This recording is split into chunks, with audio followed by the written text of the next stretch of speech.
5 राज्यों के विधानसभा का काउंटडाउन स्टार्ट हो चुका है। काउंटडाउन स्टार्ट हो जाने के बाद वहां पे लोकल सर्वे आना चालू हो चुका है। लोकल सर्वे जो निकल के सामने आ रहा है वो चौंकाने वाला है, चाहे भारतीय जनता पार्टी के लिए हो चाहे कांग्रेस के लिए हो। क्योंकि हम आपको बता दें, राहुल गांधी और हमारे देश के प्रधानमंत्री मोदी अपने वादे तो मध्य प्रदेश के लिए कर चुके हैं और वहाँ के जो लोकल लीडर हैं वो भी अपने वादे कर चुके हैं। इस वादे के बाद जो सर्वे निकल के सामने आ रहा है वो चौंकाने वाला है। इस सर्वे को देखने के बाद आप अनुमान लगा सकते हैं कि मध्य प्रदेश में फिजा क्या है, वहाँ के माहौल क्या है और वहाँ पे इस बार किसकी सरकार बनने जा रही है।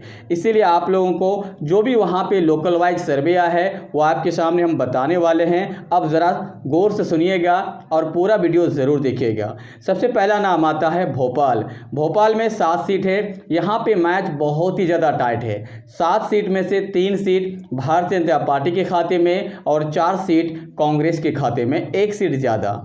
बालाघाट की अगर बात करें, बालाघाट की अगर बात की जाए तो वहाँ पे है 6 सीट। 6 सीट में से 2 सीट भारतीय जनता पार्टी के पास और 4 सीट कांग्रेस के पास। तो यहाँ पे कांग्रेस बाजी मारते हुए नज़र आ रहे हैं।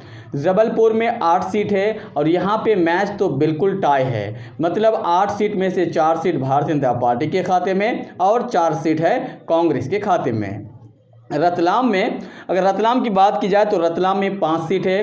5 में से 4 सीट यहाँ पे भारतीय जनता पार्टी के खाते में, कांग्रेस के खाते में 1 सीट जा रहे हैं।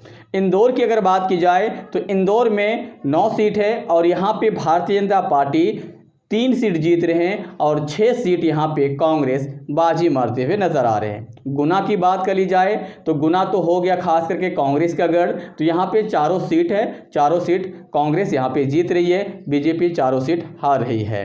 अब आ जाते हैं यहाँ पे खरगोन में। खरगोन में 6 सीट है। 6 सीट में से 4 सीट भारतीय जनता पार्टी के खाते में, कांग्रेस के खाते में 2 सीट है।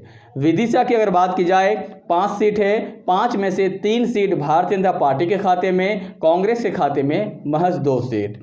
अलीरामपुर की अगर बात की जाए तो अलीरामपुर में बहुत ही ज़बरदस्त मैच होने वाला है। यहाँ पे 2 सीट है और दोनों सीट कम मार्जिन में कांग्रेस जीत रही है, पर जीत रही है, लेकिन यहाँ पे जो मार्जिन दिखाया गया है बहुत ही ज़्यादा कम है। उसके बाद आता है बुरदानपुर। बुरदानपुर में 2 सीट है और यहाँ पे दोनों सीट जो है बहुत ही ज़बरदस्त होने वाला है। 1 सीट कांग्रेस के खाते में और 1 सीट जो है भारतीय जनता पार्टी के खाते में। झाबुआ में 3 सीट है। झाबुआ लोकसभा क्षेत्र में 3 सीट है। तो 3 में से 1 सीट जो जाएंगे कांग्रेस के खाते में, 2 सीट भारतीय जनता पार्टी के खाते में। अशोकनगर की बात की जाए तो यहाँ पे भी 3 सीट है। 3 में से 2 सीट कांग्रेस के खाते में, भारतीय जनता पार्टी के खाते में महज 1 सीट। उसके बाद मंदसौर की अगर बात की जाए, मंदसौर में 4 सीट है। 4 में से 1 सीट भारतीय जनता पार्टी के खाते में और 3 सीट जो है कांग्रेस के खाते में। बड़वानी में 4 सीट है।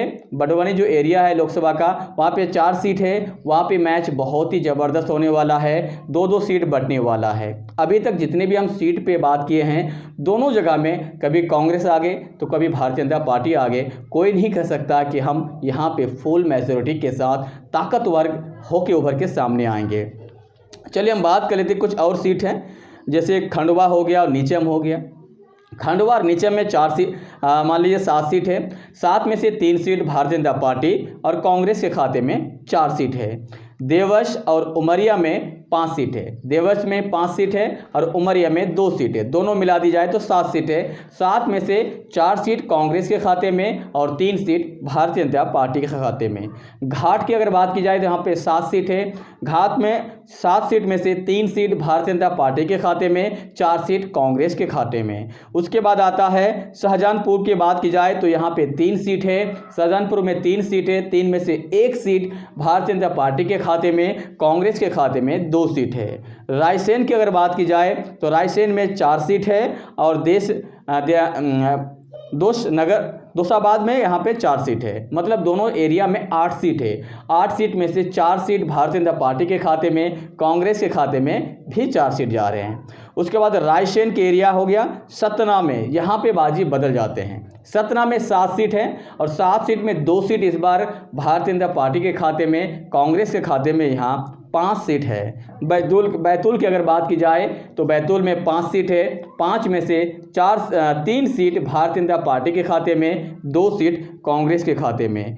भिंड में 5 सीट है और 5 में से भारतीय जनता पार्टी 1 सीट, कांग्रेस के खाते में 4 सीट जा रहे हैं।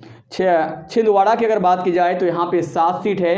7 में से 3 सीट भारतीय जनता पार्टी के खाते में, 4 सीट यहाँ पे कांग्रेस के खाते में। ग्वालियर की अगर बात की जाए तो यहाँ पे 6 सीट है और ग्वालियर भारतीय जनता पार्टी का सबसे ज़्यादा वीकनेस एरिया है, कांग्रेस का सबसे ज़्यादा स्ट्रॉन्ग पॉइंट है। यहाँ पे 6 में से 5 सीट जीत रहे हैं और 1 सीट भारतीय जनता पार्टी जीत रहे हैं। 230 सीट के अगर हम एनालिसिस करें तो यहाँ पे ये पता चलता है कांग्रेस 125 से 130 सीट और भारतीय जनता पार्टी 100 से लेकर 105 सीट। मतलब यहाँ पे जो सरकार बनाने के लिए जो मैजिकल नंबर चाहिए 116, वो कांग्रेस आसानी के साथ पार कर रहे हैं और यहाँ पे भारतीय जनता पार्टी पिछड़ रहे हैं। इससे ये लगता है कि अब जो यहाँ पे फाइनल रिजल्ट आने वाला है, इस बार कांग्रेस के यहाँ पे जलवा बिखरने वाला है और कांग्रेस यहाँ पे जीतने वाला है।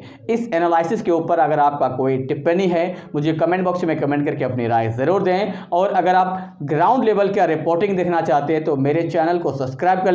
50,000 सब्सक्राइबर होने के बाद ग्राउंड लेवल का जो न्यूज़ है वो आप तक हम पहुंचाने की कोशिश करेंगे। जय हिंद।